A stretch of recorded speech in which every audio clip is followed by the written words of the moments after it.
from the serious drought conditions there.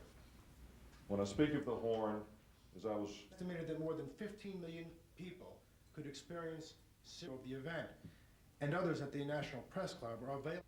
we believe that we're taking the steps necessary to avoid a recurrence of what happened in the 1984 to 1986 famine.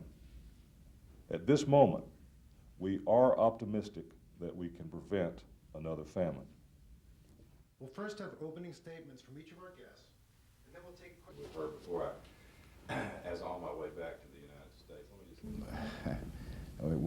we're like the guy sinking in quicksand. We're swimming real hard, and we are keeping our heads above the water in the sense that we're just staying ahead of the curve on preventing a real disaster from occurring.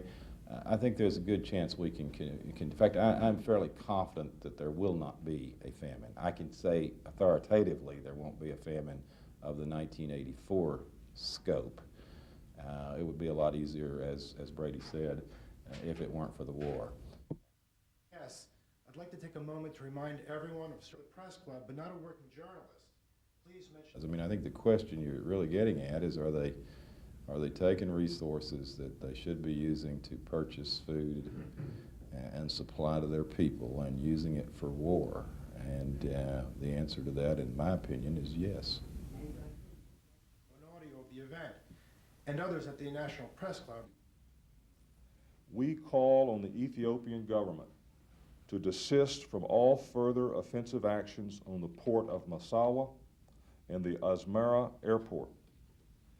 These facilities must remain functional to allow delivery of humanitarian supplies to the civilian victims of this conflict. I would make the same argument.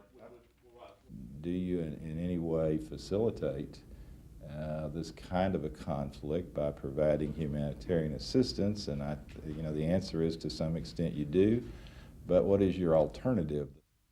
For 2 weeks, beginning on March the 11th,